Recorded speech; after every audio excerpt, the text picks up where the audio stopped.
नमस्कार दोस्तों, भारत एक सोच देख रहे हैं आप। दोस्तों, उत्तर प्रदेश में राजनीति बहुत तेजी के साथ बदल रही है और जैसे जैसे उपचुनाव नजदीक आ रहा है लोकसभा चुनाव के बाद, वैसे वैसे बयानों में तल्खियां देखी जा रही हैं। अब सवाल यहां पर यह उठ रहा है कि क्या एनडीए के अंदर सब कुछ ठीक चल रहा है?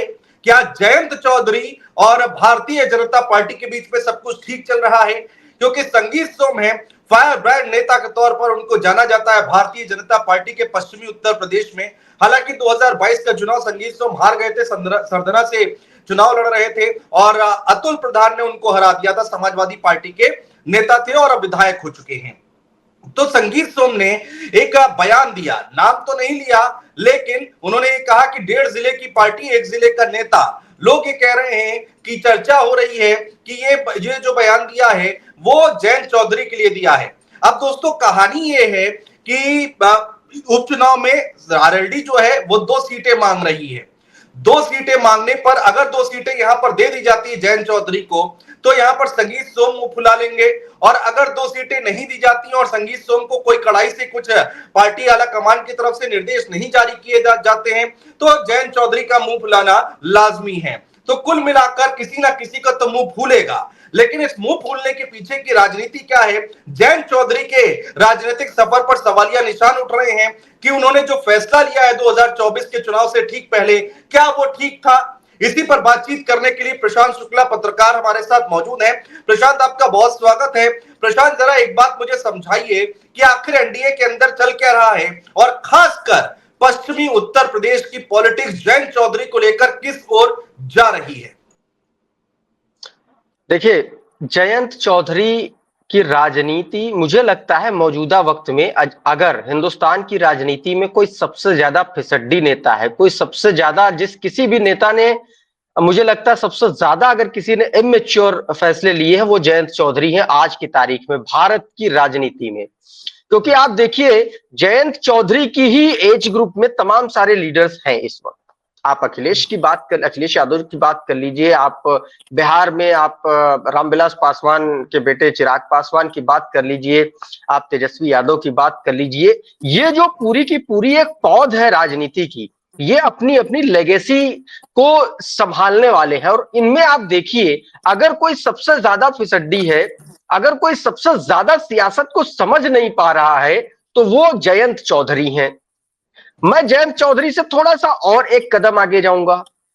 चौधरी अजित सिंह भी आरएलडी की उस विरासत को नहीं संभाल पाए जिस तरीके से, जो सपना देखकर चौधरी चरण सिंह जी ने इस पूरी अपनी पूरी एक बगिया तैयार की थी, एक बगीचा तैयार किया था।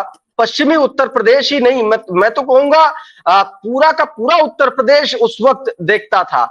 और किसी दौर में आप याद कीजिए कि समाजवादी पार्टी जब बनी तो वहीं से अलग होकर के बनी, यानी कि राष्ट्रीय लोकदल का जो इतिहास है वो समाजवादी पार्टी से भी आगे का इतिहास है। लेकिन धीरे धीरे क्या कारण रहा कि राष्ट्रीय लोकदल जो है वो नेपथ्य में चला गया। भाई अजित सिंह आए, अजित सिंह यूपीए में भी रहे, मंत्री रहे, नागरिक उड्डयन मंत्री रहे, कभी उनको जमीन पर नहीं देखा गया, कभी उनको जमीनी नेता के तौर पर माना ही नहीं गया। लेकिन एक बात यह थी कि कम से कम उनका पश्चिमी उत्तर प्रदेश में जो 15, 17, 20 जो जिले थे उधर के, वहां पर उनका प्रभाव माना जाता रहा। पश्चिमी उत्तर प्रदेश की जो राजनीति है वो हमेशा से ही उत्तर प्रदेश का एक इपी सेंटर रही है। क्योंकि आप देखेंगे तो ज्यादातर इलेक्शंस, चाहे वो विधानसभा के चुनाव हो उत्तर प्रदेश में, चाहे वो लोकसभा के चुनाव हो उत्तर प्रदेश में, शुरुआत होती है पश्चिमी उत्तर प्रदेश से। यानी कि अगर शुरुआत अच्छी हो गई तो सब कुछ अच्छा अच्छा हो गया। 2019 के लोकसभा चुनाव में हमने देखा, उससे पहले 2014 के लोकसभा चुनाव में भी हमने देखा कि ठीक ठाक बढ़त के साथ भारतीय जनता पार्टी आगे बढ़ी थी। लेकिन हल्का सा डाउनफॉल आया 2019 में, जब मायावती जी समाजवादी पार्टी और आरएलडी तीनों एक साथ लड़ रहे थे। तब भी भारतीय जनता पार्टी को इतना नुकसान नहीं हुआ था, लेकिन फिर भी लगभग 17 सीटों के आसपास का ओवरऑल जो नुकसान हुआ था, 16 सीटों का जो नुकसान 17 सीटों का 2019 में हुआ था, वो तब हुआ था जब आरएलडी, बसपा और सपा तीनों ही राजनीतिक दल एक साथ चुनाव लड़ रहे थे, लेकिन उससे ज्यादा, उससे जबरदस्त नुकसान भारतीय जनता पार्टी को तब हो गया जब उसने जयंत चौधरी को राष्ट्रीय लोकदल को अपने साथ गठबंधन में लिया। यानी कि सीधा सा एकदम फॉर्मूला है, सीधी सी बात है कि भारतीय जनता पार्टी को आरएलडी के साथ गठबंधन करने का रत्ती भर भी फायदा नहीं हुआ, बल्कि 2019 से अगर कंपेयर करेंगे तो भारतीय जनता पार्टी को उसका नुकसान हुआ। और उसी नुकसान की ये वजह है कि संगीत सोम ये कह रहे हैं कि आप 1.5 जिले तक सीमित रह गए। उनका सीधा सा कहने का मतलब ये है कि 1.5 जिले तक नहीं, आपने ऐसा कुछ भी नहीं किया जिसकी वजह से बीजेपी को फायदा पहुंचा हो, बल्कि नुकसान पहुंचा। तो सवाल ये उठता है कि जयंत चौधरी ने इस तरीके का जो उनका औरा बना भारत की राजनीति में, या आरएलडी की जो स्थिति अभी मौजूदा वक्त में है, वो उस पार्टी को कैसे उबारे। देखिए, उसके पीछे एक बहुत बड़ा लॉजिक, आप इसको सिंपल सी बात से समझ सकते हैं कि चौधरी अजित सिंह, जयंत चौधरी के जो पिताजी थे, उन्होंने भी उस तरीके से आरएलडी को नहीं संभाला जिस तरीके से आरएलडी को पाल पोस कर बड़ा किया था चौधरी चरण सिंह जी ने। वो भी आए भाई, बाहर से पढ़े हुए आए, अपना इधर उधर कभी यूपीए के साथ गठबंधन में रहे, मंत्री बन गए, तो कभी अब बेसिकली वो अपनी राजनीति जो थी उसके हिसाब से वो चलते रहे, उन्होंने एक्सपेंड करने की कोशिश नहीं की। आप देखिए कि जयंत चौधरी 2024 के नतीजे आने के बाद से एकदम सन्नाटे में चले गए। वो कुछ भी नेगोशिएट करने की स्थिति में, हैसियत में बचे नहीं है भारतीय जनता पार्टी से। आपको याद होगा हरियाणा विधानसभा चुनाव की जब तारीखों का ऐलान नहीं हुआ था, उस वक्त ये चर्चा हो रही थी कि आरएलडी हरियाणा में चुनाव लड़ेगी। प्रशांत, मैं आपसे देखिए एक बात समझना चाह रहा हूं, जिस बात की चर्चा आप पहले भी कर चुके हैं कई बार, जो बात आप बताते हैं कि भाई देखिए जयंत चौधरी और उनके उम्र दराज जो जितने उम्र के लोग हैं, नेता हैं, वो जो स्ट्रेटेजी बना रहे हैं और जयंत चौधरी जो अपनी राजनीतिक स्ट्रेटेजी बना रहे हैं, उसमें फर्क क्या है। बिहार का आप उदाहरण देते हैं कि भाई तेजस्वी यादव को देख लीजिए, आप पासवान जी के बेटे को देख लीजिए, आप अखिलेश यादव को देख लीजिए, तमाम नेता हैं जो कि इस आगे बढ़ रहे हैं और उनका रिजल्ट भी दिख रहा है। लेकिन जयंत चौधरी की स्ट्रेटेजी में क्या है, दूसरा ये कि समाजवादी जब ऐसे बयान निकल कर आते हैं तो समाजवादी पार्टी को चुटकी लेने का मौका मिल जाता है। आईपी सिंह जिन्होंने बहुत ही ज्यादा चुटकी ले ली, इतना बुरा तो देखिए संगीत सोम की बात से नहीं लगा होगा जयंत चौधरी को, जितना बुरा समाजवादी पार्टी के नेता के कहने पर बुरा लग गया। तो इसको कैसे देखा जाए। देखिए आप, दो सवाल है, एक तो आईपी सिंह का जो हमला संगीत सोम के उस बयान पर, पहला सवाल, और दूसरा जयंत चौधरी उनके जो मौजूदा समकक्ष एज के हिसाब से जो लीडर्स हैं, वो क्यों नहीं अपने आप को उनके हिसाब से ढाल पा रहे। दो समस्याएं, दो चुनौतियां हैं जो बुनियादी हैं।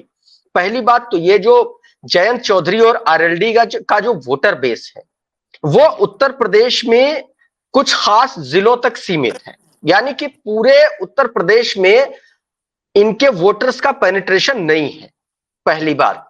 इस वजह से भी कई बार राष्ट्रीय लोकदल को परेशानी झेलनी पड़ती है। दूसरा, जो सबसे बड़ी गलती कर रहे हैं, जो अजीत सिंह ने भी गलती की, इनके पिताजी ने, और जो जयंत चौधरी भी लगातार गलती करते चले आ रहे हैं, वो ये कि उनकी जो अपनी एक आइडेंटिटी बन गई है एक क्षेत्र विशेष की, उस आइडेंटिटी से वो बाहर निकल नहीं पा रहे हैं, और निकलने की कोशिश भी कर रहे हैं तो उस तरीके का कोई मास्टर प्लान वो कर नहीं पा रहे। उसके पीछे भी बड़ी वजह है। आपको पता है कि जैसे भारतीय जनता पार्टी से आरएलडी का गठबंधन हुआ, वैसे ही आरएलडी के कुछ ऐसे लोगों ने पार्टी छोड़ दी जो जयंत चौधरी के साथ विचारधारा से जुड़े हुए थे। तमाम सारे ऐसे लोग थे आरएलडी के जो आरएलडी में थिंक टैंक का काम करते थे, और उन्होंने वो पार्टी से अलविदा कह दिया। यानी कि आरएलडी के मास्टर प्लान को आगे बढ़ाने के लिए कि आरएलडी कैसे एक्सपेंड करे, कैसे अन्य जो वोटर ग्रुप्स हैं, अन्य जो मतदाता हैं, या अन्य जो लोग हैं, जातियां हैं, उनसे कैसे जोड़ा जाए, खुद को कैसे इंटरेक्ट किया जाए, ऐसा कोई मास्टर प्लान है ही नहीं। अखिलेश यादव को देखिए, समाजवादी पार्टी की छवि आज से 5 साल पहले की, 10 साल पहले की बात करेंगे तो मुस्लिम यादव की छवि के तौर पर कहा जाता था। तमाम सारी पार्टियां इस मुद्दे पर सपा को घेरती भी चली आ रही थी। लेकिन देखिए, अखिलेश यादव ने नया फॉर्मूला लागू किया। वो पीडीए लेकर के आए और पीडीए को वो अपने तरीके से समय और सिचुएशन के हिसाब से एब्रिवेट भी कर देते हैं, उसको एक्सप्लेन भी कर देते हैं। कभी उनके ए में अल्पसंख्यक होता है, आदिवासी भी होता है और अगड़ा भी होता है। तो आप ये समझिए कि अखिलेश यादव ने अपने आप को और समाजवादी पार्टी को साथ ले चल के उस एक इमेज से उभारा है, उभार करके बाहर लाए हैं। और नतीजा आप देख लीजिए, समाजवादी पार्टी अपने पूरी पॉलिटिकल हिस्ट्री की सबसे शानदार जीत उसने दर्ज की 37 सीटों पर उत्तर प्रदेश में। और उस जीत से उत्साहित होकर समाजवादी पार्टी पूरे देश में अपना एक्सपेंशन कर रही है। आप देखिए कि हरियाणा में भी चुनाव लड़ने की तैयारी थी, लेकिन फिर गठबंधन की बात थी, पीछे हटे। लेकिन महाराष्ट्र में मजबूती के साथ चुनाव लड़ने जा रही समाजवादी पार्टी, लेकिन जयंत चौधरी ये नहीं कर पा रहे हैं। हरियाणा का चुनाव हुआ, आप देखिए कि जयंत चौधरी के लिए सबसे केक वॉक थी हरियाणा का चुनाव। यानी कि जाट और गुर्जर बेल्ट का सबसे मजबूत जो स्टेट है, मजबूत जो किला है, वो हरियाणा था। लेकिन जयंत चौधरी इतनी हिम्मत नहीं जुटा पाए भारतीय जनता पार्टी से कि वो कह सके कि हम भी यहां चुनाव लड़ेंगे। एक बार भी नहीं बोल पाए वो कि हम चुनाव लड़ेंगे। क्यों नहीं बोल पाए? क्योंकि 2024 के चुनाव में जिस कमिटमेंट के साथ जयंत चौधरी भारतीय जनता पार्टी से जुड़े या गठबंधन में गए, वो कमिटमेंट पूरा नहीं हुआ। तो किस मुंह से जयंत चौधरी कहे? अब कह रहे भाई जम्मू कश्मीर में जाकर के लड़ाए, आप 200 किलोमीटर दूर हरियाणा में चुनाव नहीं लड़े। क्यों नहीं लड़े भाई? क्योंकि आप जमीन पर सक्रिय नहीं रहते हैं। सक्रियता से याद आया, एक छोटा सा किस्सा सुनाना चाह रहा हूं। चौधरी चरण सिंह साहब प्रधानमंत्री थे इस देश के। इटावा का एक थाना था, उस थाना का तो मुझे नाम नहीं याद आ रहा। 1979 की ये बात है, मैं कहीं किसी किताब में पढ़ रहा था उनका किस्सा। आप ये समझिए कि बतौर प्रधानमंत्री चौधरी चरण सिंह की वो कुव्वत थी, वो किसान बनकर के थाने में बैल चोरी की रिपोर्ट दर्ज कराने पहुंच गए थे। आप ये समझिए कि देश का प्रधानमंत्री अगर इस तरीके के ग्रास रूट लेवल पर आकर के जो व्यक्ति काम कर रहा हो, उसने ये राष्ट्रीय लोकदल या आरएलडी बनाई है। लेकिन उस लेगेसी को इन लोग, ये जयंत चौधरी की बात कर लें चाहे अजीत सिंह की बात कर लें, अजीत दोनों ही पिता पुत्र ने आरएलडी को एक तरीके से आप ये कह सकते हैं कि नेपथ्य में डाल दिया। जो पार्टी बहुत आगे जा सकती थी उसको ये लोग आगे नहीं ले जा पाए। भारतीय जनता पार्टी ये सोच रही थी कि जयंत चौधरी को अपने पाले में ले लेंगे तो पश्चिमी उत्तर प्रदेश का जाट वोटर वो बीजेपी में शिफ्ट हो जाएगा। लेकिन अब देखिए, अगर शिफ्ट हुआ होता तो कैराना बीजेपी के हाथ में होती, मुजफ्फरनगर बीजेपी के हाथ में होता। ये नहीं हो पाया ना, ये सीटें नहीं निकाल पाई ना भारतीय जनता पार्टी। तो वो कद नहीं रहा बीजेपी के साथ जाने में, ऐसा राजनीतिक पंडित भी बता रहे हैं। आपका क्या आकलन है? आप भी एक बार हमें बताइए जरा कि क्या समाजवादी पार्टी के लोग, जब भी हमारी बातचीत होती है कुछ लोगों से, तो वो कह रहे हैं कि भाई हम तो 7 सीटें दे रहे थे और जिस तरीके से इंडिया गठबंधन की हवा चली है, जयंत चौधरी अगर हमारे साथ होते तो 7 में अच्छा प्रदर्शन। वो कह रहे कि हम ये नहीं कह रहे कि सातों के सातों जीत जाते, लेकिन 7 सीट पर अच्छी फाइट देते। और आईपी सिंह भी ये बात कह रहे हैं, समाजवादी पार्टी के नेता, कि जब समाजवादी पार्टी के साथ थे वो पूरे प्रदेश के नेता थे, आज 1 से 1.5 जिले के नेता बनकर रह गए हैं। कैसे देखें इसे? एक एक पार्टी से बात कर लीजिए। मैं एक तरफ 2 धड़े थे इस देश में, कांग्रेस थी, भारतीय जनता पार्टी, पहले जनसंघ फिर बीजेपी बनी। उसके बाद जितने भी दल निकले वो सारे के सारे दल या तो एंटी कांग्रेस थे या तो एंटी भाजपा थे। मंडल कमीशन के दौर में आप देखिए, लोक जनशक्ति पार्टी निकली, रामविलास पासवान वहीं से निकले। उपेंद्र कुशवाहा, राष्ट्रीय लोक समता पार्टी जो अब नहीं है, वो निकले। समाजवादी पार्टी निकली, लोक दल निकली, आरजेडी निकली, जनता दल यूनाइटेड निकली। ये सारे के सारी जो पार्टियां हैं, ये एक मूल स्वभाव की है, और वो मूल स्वभाव था कि कमंडल का विरोध और मंडल का समर्थन, मंडल आयोग की सिफारिशों का समर्थन।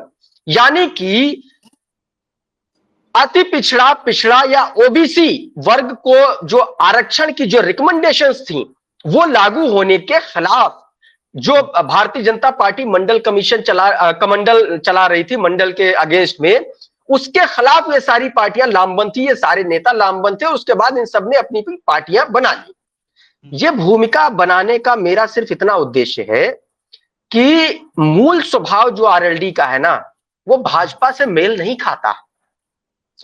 इसके पीछे आप सिंपल सा लॉजिक ऐसे देख लीजिए कि भारतीय जो वोटर राष्ट्रीय लोकदल का है वो भारतीय जनता पार्टी को वोट नहीं करेगा। आप पिछले कई सारे चुनाव उठा करके देख लीजिए, अजित सिंह के टाइम पर नहीं कर पाया तो भारतीय जयंत चौधरी के टाइम पर कैसे कर पाएगा? सवाल मुख्य यही है। तो कुल मिलाकर के बाई नेचर जो पॉलिटिकल ग्राउंड है आरएलडी का, वो बीजेपी के साथ इंटैक्ट हो नहीं सकता। और यही वजह है, एक और दूसरी वजह भी है। किसान आंदोलन के वक्त में जयंत चौधरी का जो स्टैंड रहा, जिस तरीके से किसानों के प्रति स्टैंड होना चाहिए था जयंत का, वो नहीं रहा। और यही वजह है हरियाणा का विधानसभा का चुनाव हो गया। हाँ जी, आपने छेड़ दिया अब ये मुद्दा, तो मैं उसी पर आ ही रहा था। मेरा अगला सवाल यही था कि जयंत चौधरी की टाइमिंग आप देखिए, जब कांटे बिछाए जा रहे थे किसानों के रोड पर, के रास्ते पर, तो उन्होंने भारतीय जनता पार्टी ज्वाइन कर ली। आपको किसानों का, आपको जाटों का बड़ा नेता कहा जाता है पश्चिमी उत्तर प्रदेश में। हरियाणा में चुनाव हुआ, आप किस मुंह से जाटों के बीच में जाएंगे वोट मांगने, जब वहां के खिलाड़ी जंतर मंतर पर धरना देंगे? और आप किस मुंह से भारतीय जनता पार्टी का विरोध करेंगे? मैं यही कहना चाह रहा हूं कि जो जाटों के नेता आप कहा जा रहा है, किसानों के नेता कहा जा रहा है, तो क्या उन समर्थन, जो विरोध हो रहा है उसका समर्थन आप कैसे करेंगे? क्या देश के खिलाड़ियों का आप समर्थन कर सकते हैं? अब नहीं कर सकते हैं। क्या किसान अगर आंदोलन करता है, बॉर्डर पर बैठता है, तो क्या उसका समर्थन कर सकते हैं? नहीं कर सकते। तो ये तो आपने कुल्हाड़ी रखी और उस पर पैर रख दिया। देखिए, चुनाव की तारीखों का ऐलान हुआ तो जयंत चौधरी की एक तस्वीर बहुत वायरल हुई थी। इंडियन नेशनल लोकदल के जो प्रधान महासचिव हैं अभय चौटाला, उनके साथ उनकी तस्वीरें वायरल हुई थी। तो ये चर्चा चली कि क्या जयंत चौधरी इंडियन नेशनल लोकदल और बीएसपी का जो अलायंस है, कहीं बैक सपोर्ट उधर से तो नहीं कर रहे? भारतीय जनता पार्टी के कुछ अंदर के लोग हैं, उनसे बातचीत हो रही थी कुछ दिन पहले, तो जयंत चौधरी की भूमिका पर बातचीत हुई कुछ लोगों की, मैं भी बैठा हुआ था। तो सीधे तौर पर यह बात खुल करके अगले बंदे ने कहा कि देखिए, जयंत चौधरी को अगर हरियाणा में भाजपा लगाती है तो उसको अगर 10% नुकसान होना होगा तो उसका 20% होगा, क्योंकि जाट कम्युनिटी और वो कम्युनिटी जो सीधे तौर पर खेती बाड़ी से, और बड़े खेतिहर लोग होते हैं हरियाणा और पंजाब के, बड़े रकबे के लोग होते हैं, बड़े रकबे के किसान होते हैं। उनको सिर्फ आप आजीविका वाला किसान ना कहिए, खेती करते हैं, वो ऐसी खेती करते हैं जिससे अर्थव्यवस्था चलती है इन राज्यों की। तो जयंत चौधरी मतलब मजबूत होते हैं, और जयंत चौधरी ने उनका स्टैंड नहीं लिया, उनके साथ उनके मौके पर नहीं खड़े हुए। ये उस पार्टी का प्रतिनिधित्व करते हैं जयंत चौधरी जिसकी नींव ही किसानों के और मजदूरों के मुद्दे पर पड़ी थी। तो सबसे बड़ा सवाल यही है कि भारतीय जनता पार्टी भी ये बात जान रही थी, समझ रही थी। इसीलिए आप देखिए कि पूरा का पूरा चुनाव हरियाणा में हो गया। आपको जयंत चौधरी कितनी जगह दिखे, कितनी रैलियों में दिखे भारतीय जनता पार्टी के लिए वोट मांगते हुए? नहीं दिखे होंगे। जम्मू कश्मीर चले गए 4 सीटों पर चुनाव लड़ने। बारामूला में कौन सा इनका संगठन है? हमको कोई बता दे कि राष्ट्रीय लोकदल का जम्मू कश्मीर का बारामूला का कोई जिला अध्यक्ष भी है कि नहीं है? मैं तो खोज रहा था बहुत देर से, जब से आपने मुझे मुद्दा बताया मैं तब से खोज रहा था कि जयंत चौधरी जहां जहां 4 सीटों पर चुनाव लड़े हैं, क्या उन जिलों में, उन सीटों पर इनका कोई आदमी है भी या नहीं है? तो सवाल यही है कि जब आप नेगोशिएशन की स्थिति में नहीं होते हैं तो आपको कहीं ना कहीं अपना प्रभाव दिखाने के लिए, अपनी बात दिखाने के लिए कुछ ऐसा करना पड़ता है कि आप चर्चा में रहें।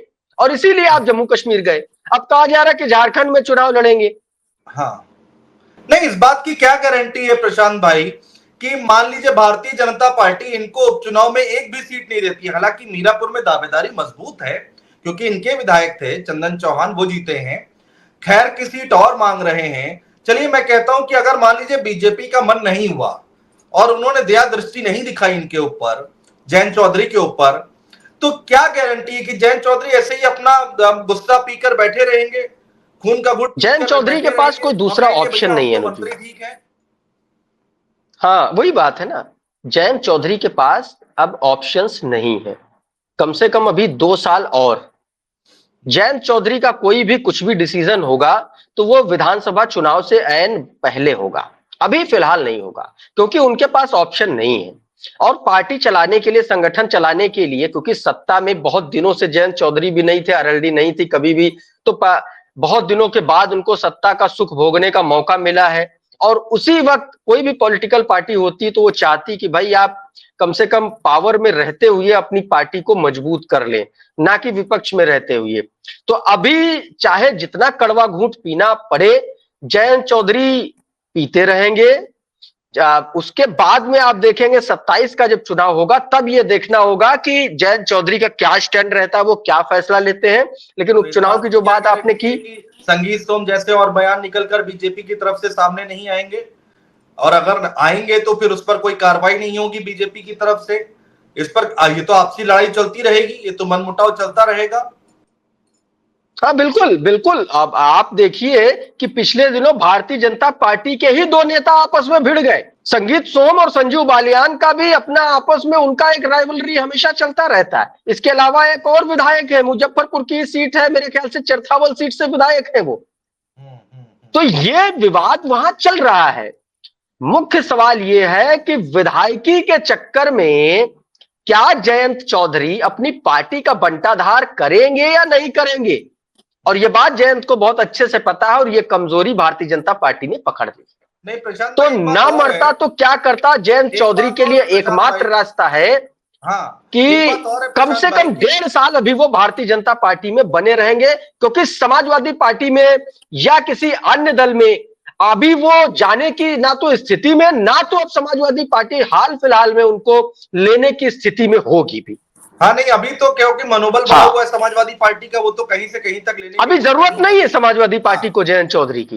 दूसरा दूसरा ये है सवाल कि मीरापुर अगर इनको मिल जाती है या खैर मिल जाती है और मेरठ के आसपास का इलाका है, तो संगीत सोम जैसे नेता क्या आरएलडी का सपोर्ट करेंगे जो इतनी तल्खियां दे रहे हैं? और मान लीजिए हालांकि राजनीति में कब क्या हो जाए किसी को नहीं पता, मान लीजिए कि 2027 में सरदना से विधायकी लड़ रहे हो संगीत सोम, तो क्या आरएलडी उनका सपोर्ट करेगी? क्या अंदर खाने से उनको हराने का काम नहीं करेगी? ये जो मनमुटाव है, जो बयान दे रहे हैं, तो वहां पर अपना बदला नहीं निकालेगी?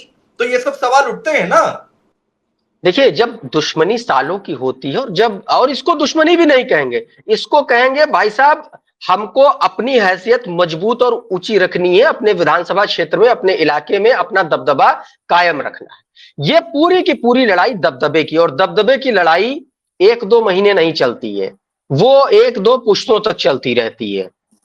तो दबदबे की लड़ाई है, दबदबे के चक्कर में देखिए क्या हालत हो गई। भारतीय जनता पार्टी को भारतीय जनता पार्टी के ही नेताओं ने हरा दिया, सिर्फ इसलिए कि आरएलडी से गठबंधन कर लिया। मैंने आपको शुरुआत में ही यही बात बोली थी कि जितनी बुरी हार बीजेपी आरएलडी के अगेंस्ट रहते हुए नहीं हारी पश्चिम में, उतनी बुरी, उससे ज्यादा बुरी हार ठीक भारतीय बात है। जनता पार्टी आरएलडी को साथ में लेकर के हार गई। क्यों? क्योंकि भारतीय जनता पार्टी के जो क्षेत्रीय क्षत्रप है पश्चिमी उत्तर प्रदेश के, वो आरएलडी को पसंद नहीं करते, क्योंकि आरएलडी से उनको इस बात से कुढ़न है कि कहीं आरएलडी अगर वहां पर फैल गई तो भारतीय जनता पार्टी के जो क्षेत्रीय क्षत्रप है उनकी राजनीति हमेशा हमेशा के लिए खत्म हो जाएगी। बिल्कुल बिल्कुल। तो देखना होगा कि जयंत चौधरी का भविष्य क्या होता है और किधर जाते हैं। हालांकि सवाल लोग ये उठा रहे हैं कि कब तक अपनी बेइज्जती सहते रहेंगे जयंत चौधरी, ऐसे ही कब तक ऐसे बयानों का सामना करते रहेंगे? क्या कोई बड़ा फैसला लेंगे आने वाले वक्त में? चुनाव जैसे जैसे नजदीक आएगा बहुत कुछ साफ होगा, बहुत नई नई और बड़ी बड़ी खबरें निकल कर आएंगी। दोस्तों, भारत एक सोच आप तक पहुंचाता रहेगा। फिलहाल प्रशांत, आप हमारे साथ जुड़े, बहुत शुक्रिया आपका, बहुत शुक्रिया आप सभी लोगों धन्यवाद। का हमारे साथ जुड़ने